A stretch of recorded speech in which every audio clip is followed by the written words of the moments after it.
Welcome to our Saturday conversation. I'm joined by Brian Neubert and Tom Dienhart. Lots to talk about this week as we'll hit a number of topics. Obviously, the Purdue named starting quarterback. We'll hit that, and as well as many other topics related to football. Makes sense because Purdue will be opening its season a week from today, or a week from Saturday on September the 4th, and against Oregon State. Also want to thank our sponsor, and that's the Purdue Union Club Hotel. Tom Dienhart and I will be making a Thursday night live appearance. That'll be on Thursday, September 2nd. Brian can come and sit in the audience if he wants and heckle us. But Very we're going to possible. that's possible. We're going to be at the Boiler Up Bar, and we also will be on Facebook Live as well. And we're making an offer. I think we run a little tab. If you mention you've watched this show, I'll buy you a beer now, and or a drink of your choice. But you got to come up and talk to us and be there on next Thursday. That'd be nice too. Well, they'll be nice. They'll be nice by definition. But Thursday, September 2nd, we're going to do 2 or 3 of those this year at the Purdue Union Club Hotel. Looking forward to working with Vicki Wicks and the group there as they are ready to go for football season and to have full restaurants and bars as they get ready for that season opener. All right, I will start. Obviously, the news of the week. I guess it would be stating the obvious. Thursday, Jeff Brom made the announcement. Brian Neubert, I'm going to start with you because you were there to talk to the coach. Jack Plummer gets the nod as the starting quarterback for week 1 for Purdue. Just your impressions of talking to Jeff and what you see of that decision. Yeah, I mean, I kind of assumed it was going to be Plummer. Coming into training camp, I assumed it was going to be O'Connell. Yeah, the last couple of weeks, I've kind of assumed it's going to be Plummer, just because I think, from an athletic perspective, I think he gives you a little bit more. And I think that's important, not only at Purdue, but just in college football in general nowadays. And I think that probably earns Plummer a little bit of benefit of the doubt, perhaps gets him graded on a curve a little bit. But also I think that, he's a pretty experienced guy now, and he's played in a lot of important games to this point, and now's the point in his career where I think you probably need to see that experience start to come out. You need to see that maturity come out. You need to see that decision making look like the decision making of an upperclassman. And the one thing that Jeff Brom went out of his way to seem to underscore to us yesterday was that, yes, he has some athleticism. Yes, he can run, but he has to do it. And I almost sensed a little bit of suggestion on Jeff Brom's part, whether he had to say it or not, that perhaps that's been something that's frustrated them a little bit, that he doesn't use his legs as much as, potentially he can. And that comes back to kind of decision making. But I think that it's kind of interesting because, last year, the offseason being as messed up as it was, I don't know what kind of opportunity those quarterbacks really had a chance to put their best foot forward, so to speak, or I guess plural, their best feet forward, since there's a few of them. But now that you've had a much more normal offseason, I think you probably saw 2 very different players in Jack Plummer and Aiden O'Connell than you saw a year ago at this time. But, I think Purdue's okay, whoever they end up playing out there, whether it's Jack Plummer or Aiden O'Connell. I think Purdue has 2 good quarterbacks, 2 quarterbacks you can win with. I don't know if they have any great transformative quarterbacks at this point, but I think they have 2 guys where I'm not sure you necessarily could have gone wrong either way. My guess is the mobility was probably a little bit of a difference maker in Jack Plummer's favor. Tom and Jeff Brom did say, at 4 to 6 times a game. I thought that was interesting in his comments yesterday afternoon, and the fact that this has got to be a big part of the offense. And yeah, we all kind of maybe leaned to Aiden O'Connell early on because he throws a good ball. Do you take Jeff Brom at his word that you'll see 2, maybe not in the first week, but is it going to be somewhat situational? How do you look at that? And do Austin Burton and does Austin Burton get a look as well down the road, do you feel? Yeah, I almost fully expect to see 2 quarterbacks at some point this season.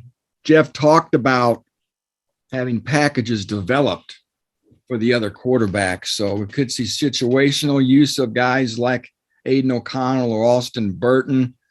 Again, as Jeff Brom said, they're not afraid to use two quarterbacks. He said it on his radio show Wednesday night. He said it during training camp. We've seen it in the past. They've used two quarterbacks even when injury wasn't an issue.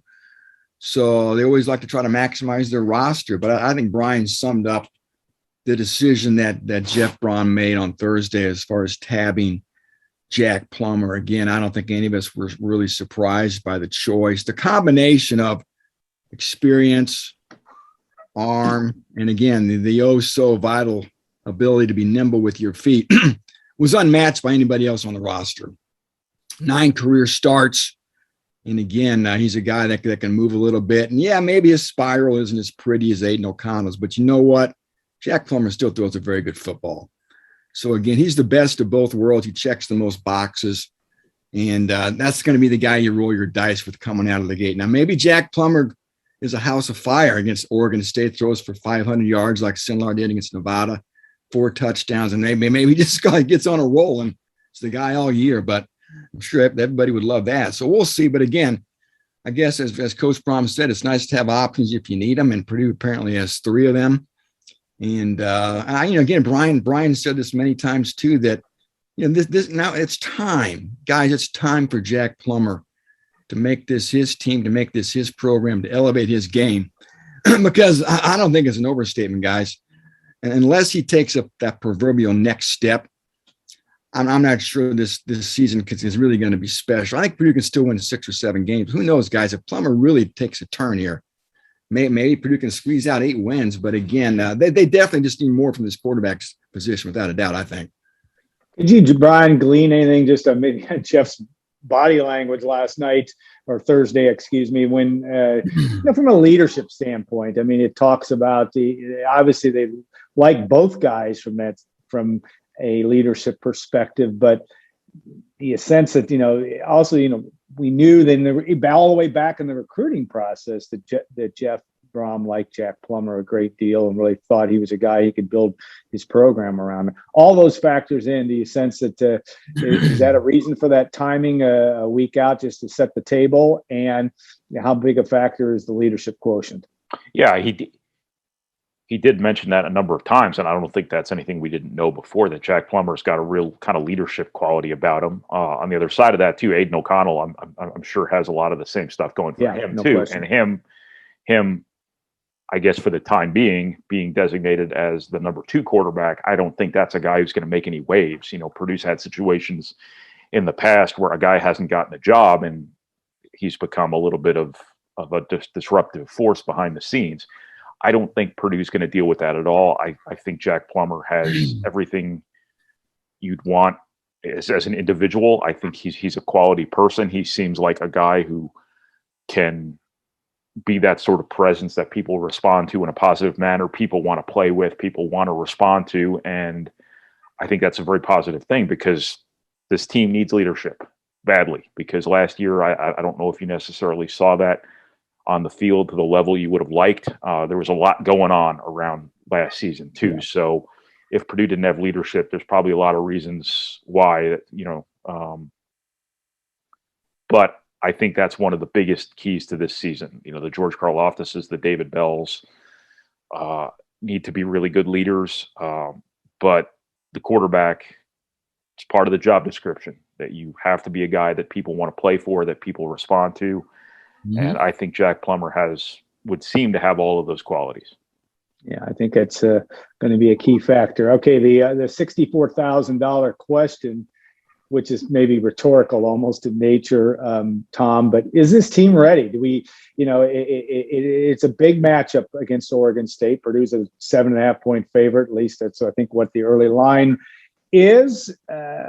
Any way of evaluating to say, boy, I know, you get the sense that this team is ready to go. We would get the sense it might be eager, but you think it's ready to go? No idea, Alan. I know that's what I said. You can't. There's no way to know. I could say yes, but you guys played athletics too. You've been through, preseason practices or drills, and can only find out so much about playing yourself and scrimmaging yourself and practicing. We all know you don't find out the real litmus test, or you don't get the real litmus test until you get out there against somebody else. And of course, this will be the first run, September 4th. It's an opponent I think that's beatable. No disrespect to Oregon State. I spoke to the beat writer for the Portland Oregonian, and they've got their share of issues out there in Corvallis. They're not sure their quarterback's going to be just yet. Some issues on defense as well. So then that's the side of the ball they're most worried about. So it's a game Purdue, like you said, Alan's favored in by Vegas. It's a game Purdue probably could win, probably should win. And but I have to think they're ready. I mean, again, the sense of urgency is big here in West Lafayette. Starting quickly has been a problem under Jeff Brom. I know some of the opponents have been tough, like Northwestern and Louisville. But the importance of this game can't be overstated. And you win this one, guys, you go to Connecticut. Could be 2-0, head to South Bend. So it's a game Purdue's got to find a way to win. And just, just let it all hang out at this point for Jeff Brom. Let it all hang out. Get after him on defense. Attack. Get Oregon State on its heels as quickly as you can. And because the writer I talked to doesn't think Oregon State can keep pace with that Purdue offense. If Purdue's offense is humming, can get up quick, put Oregon State in the hole, maybe then that defense can get after that Oregon State quarterback. Brian, your clairvoyant self, any other thing you want to add? You say, I know this team's ready to go. Again, it's a silly question. I understand, but we asked the question of whether Purdue's ready. Is anyone ready? I mean, I think we're all over the place basing our expectations for this season based off last season. And last season there was a certain measure of warped reality involved in all of that because of the circumstances of guys going through daily testing and just the battle that it was just to get from Monday to Saturday. So I don't know if basing expectations for this season on last season is necessarily something that holds water at every school in the country outside of the ones who are playing a different sport. I'm sure we can say Ohio State probably was, it was pretty accurate what they are based on last season, Alabama, Clemson, all of those people. But I don't know. I mean, I don't know what to expect from Purdue. I don't know what to expect from Oregon State. I don't know what to expect from UConn. I don't know what to expect from any of these people. But Purdue does have some things going for it, I think, in the sense that, I think they're relatively healthy. Obviously, Samisi Fakasiki was a loss for them. But big one.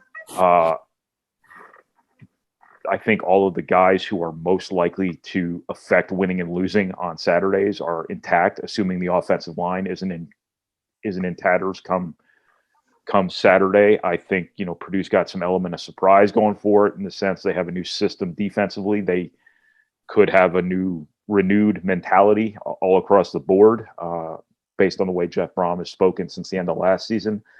To me, we talk all about the defense, but the offense hasn't been what Purdue wants it to be either the last couple of seasons. And I think, you need to see improvement from Jack Plummer based on what he's been. I think you've seen flashes of potential in him. The Maryland game a couple of years ago when Purdue was wearing the MTV Music Awards outfits.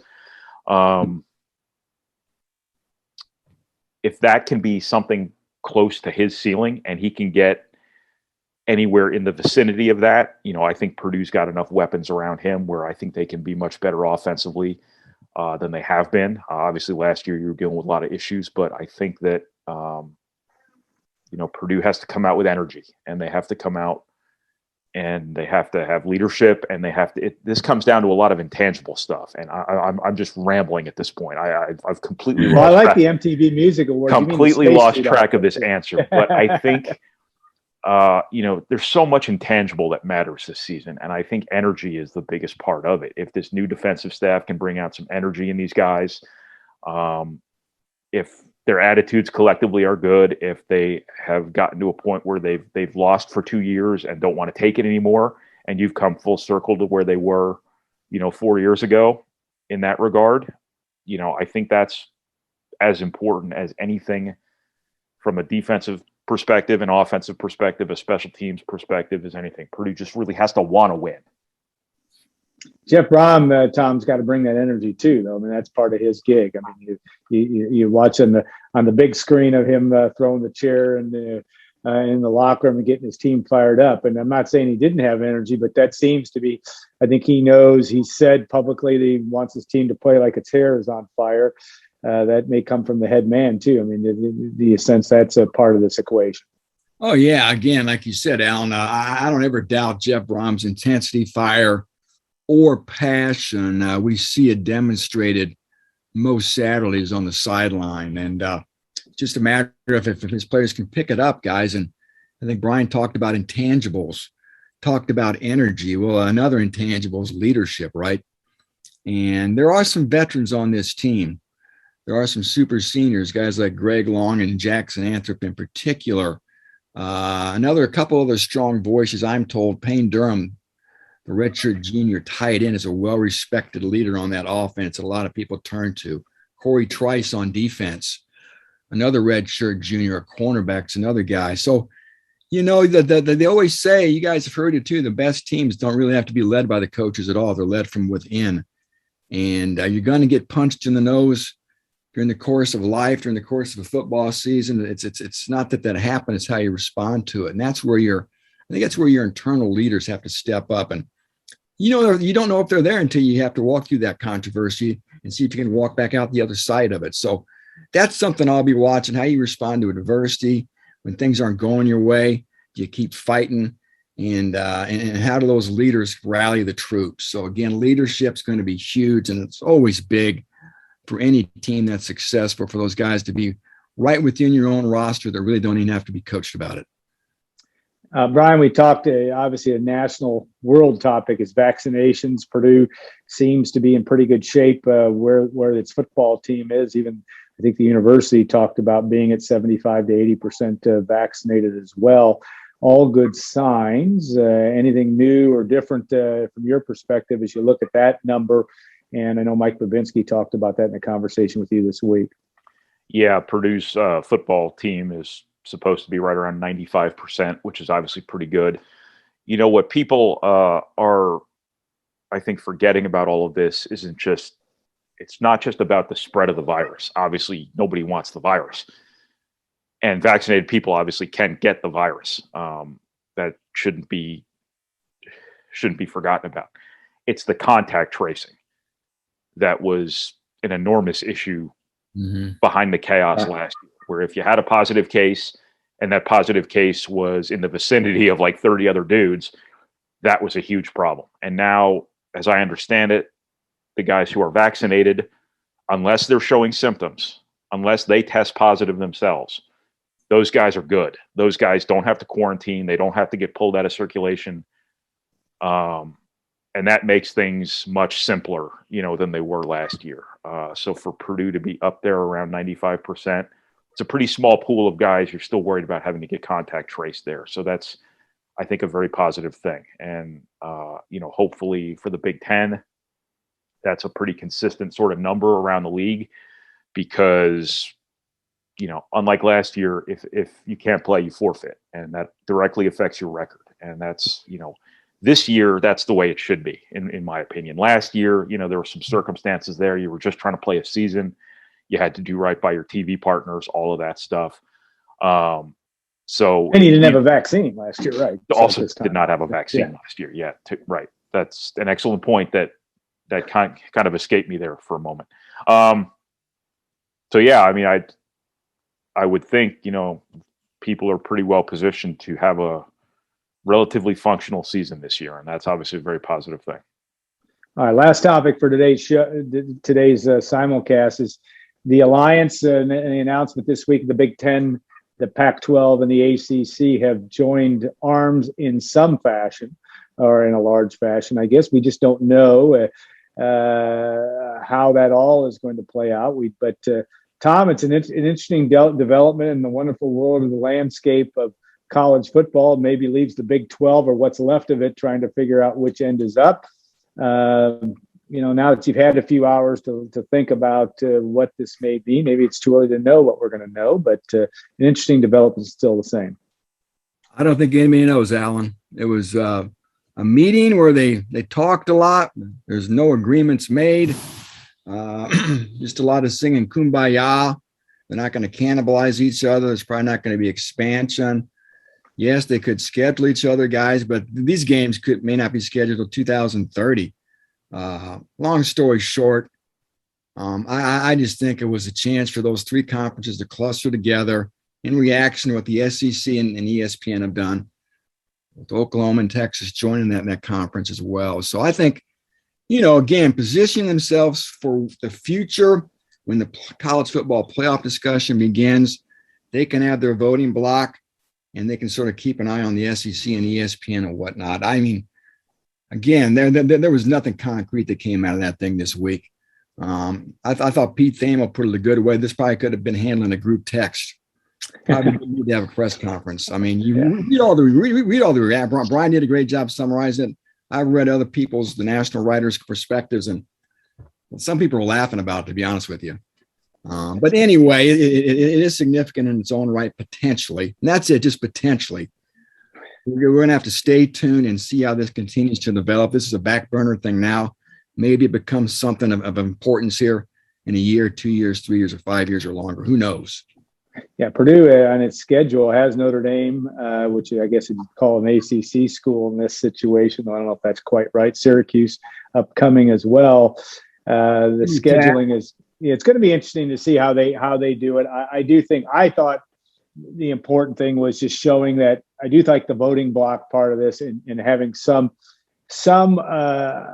response, because I just never felt the Big Ten was going to disintegrate. I think we all agree on that, and trying to figure, and probably the Pac-12 would be a close second in terms of being a traditional conference from that standpoint, and having academic reputation being a really big part of all this. And we'll see on that front. Brian, and as you've had a little more time to look at this and you've written about it, but what else comes to the fore as you look forward to the future of college football, college sports? Yeah, I mean, there is a certain emptiness to all of this, in the sense that this is just basically a handshake agreement. There's nothing binding. There are no tangible changes forthcoming in the short term. This is simply about bargaining power. This is simply about clout in the short term anyway. I mean, for all we know, in 10 years, everybody's football schedule could be full of games against one another. But in the short term, this is just about, having a louder voice at the table as all of these issues surrounding college football kind of come to bear. Now, Power 5 football basically is already doing whatever the hell it wants. And the time is coming now where that becomes official, and Power 5 becomes almost a separate entity from the NCAA. They already have legislative autonomy. They already have more credibility as an organization than the NCAA. They don't really need the NCAA for much of anything. So I don't know if the official parting of ways is ever going to come, but if it does, this is the group that's going to run college football. And now that you have the SEC having just grabbed two of the biggest brands in the sport to go along with several of the pre-existing largest brands in the sport, everybody else had to respond to that. They had to get their respective levels of credibility and influence together to counter the SEC, to make sure the SEC is just not making all the decisions, for college football. Because as I think it's cute how the Big Ten, ACC, and Pac-12 are framing themselves as like-minded institutions. Like, we give a what about school and academics and volleyball and track, as kind of a backhanded dig against the SEC, because the only thing that matters there obviously is money and winning. And that's the way it will always be. It's the way it's always been. And, it's almost like the Big Ten, Pac-12, and ACC are standing up for traditional college athletic values, which is cute and which is adorable and all of that stuff. But when push comes to shove, there's nothing binding in all of this. This is simply a handshake agreement. We don't know what the world is going to look like tomorrow, let alone 20 years from now. And the interests of Ohio State and USC are polar opposite from Wake Forest and Washington State. So when push comes to shove here on the college football playoff, on, the potential of conferences realigning one day. It's really a pretty big leap of faith here to say that Ohio State's loyalty is going to be to the Big Ten and not to Ohio State. If somebody offers Ohio State $1 billion a year to join a super league one day with the SEC, USC, Clemson, Michigan, Penn State, whoever, also Notre Dame, whoever might be courted into some sort of organization that would essentially replace college football, do you think Ohio State's going to be like, you know what? We told Oregon State we were going to stick by this alliance. So sorry, guys. We just don't know what the future holds for any of this stuff. And that's why making any sort of agreement just feels, like a gesture more than an actual, I don't want to say a stupid and futile gesture in Animal House terms, but just kind of a gesture nonetheless, one that might turn out to be nothing, one that could turn out to be something. We don't know. But in the meantime, this is just about bargaining power. Well, I talk way too much, man. Well, I just cannot shut up. The floor is yours, Senator Blutowski. No, but I think quite a filibuster I just pulled off. The president's also. I mean, I don't know. I look at this, and I'm older. That there is some level. These are supposed to be. I know I'm blowing sunshine up somebody's rear end here, but they are supposed to have some. There is supposed to be an academic component to some of this somewhere, and the president should be involved with that, which I'm unclear with exactly where that all is. Right, but I don't know. When the time comes for Notre Dame to make money, where does their loyalty lie? When the time comes for USC to make money, where does their loyalty lie? Making money. Correct. I mean, it's all fine and good that, as Tom said, we're all singing Kumbaya over being like-minded institutions. But do you think Nebraska moved to the Big Ten for academic reasons? Yeah. I mean,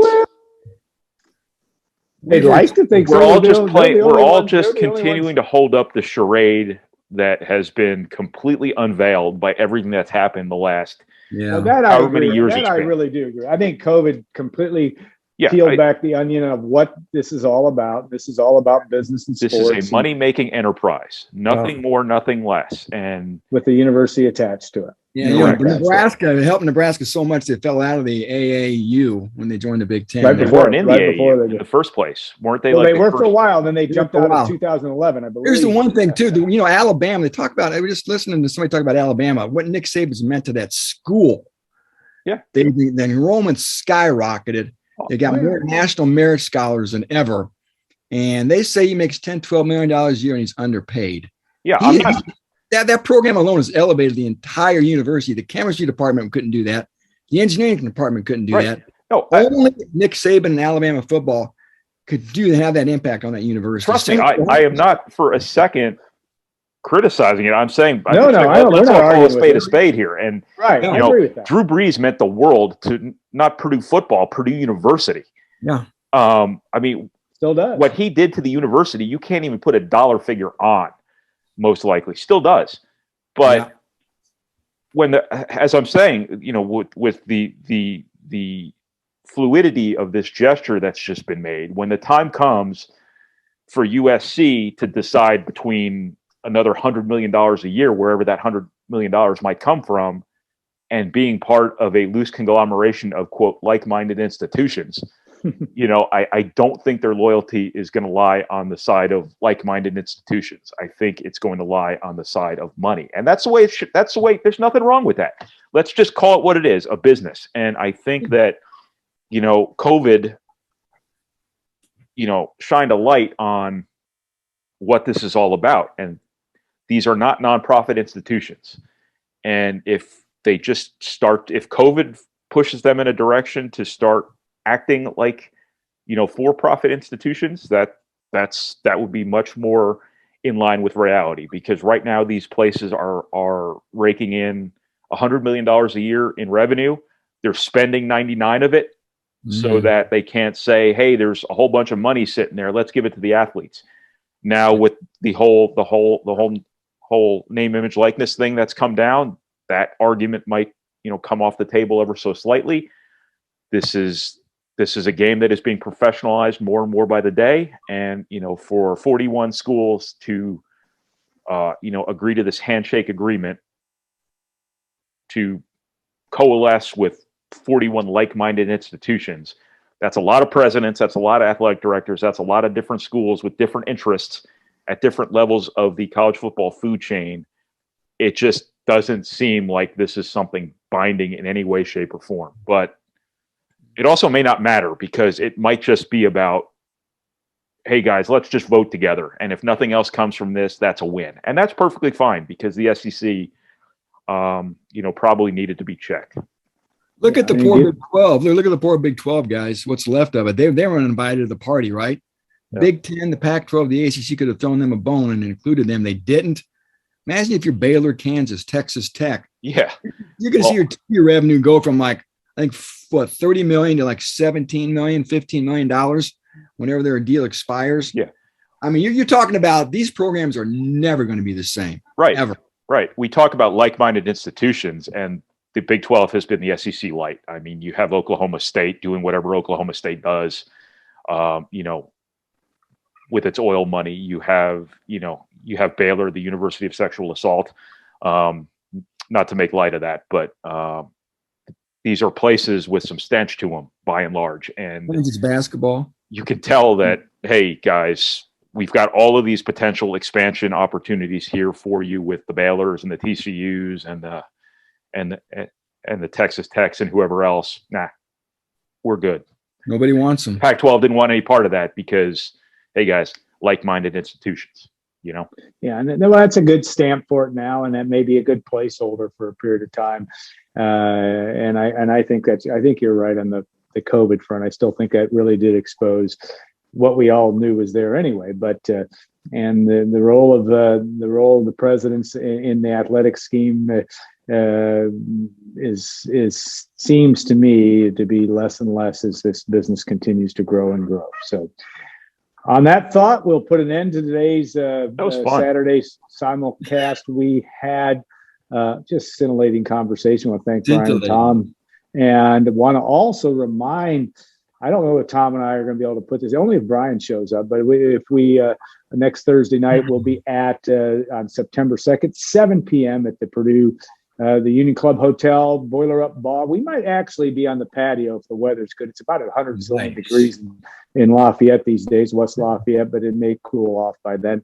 But we'll have some fun with that. We're going to be doing what we like to do best, and that's talk college football and Purdue football as the Boilermakers head into that season opener. So everybody, thanks for watching and listening. A reminder too, that you can subscribe to GoldandBlack.com. You can go to just about any story on our site, click on the 40-day free trial, and become a member as well. So thanks again for watching and listening, and have a great weekend for the rest of the weekend. And we'll look forward to game week as we get ready for that Oregon State season opener. Have a great week, everybody.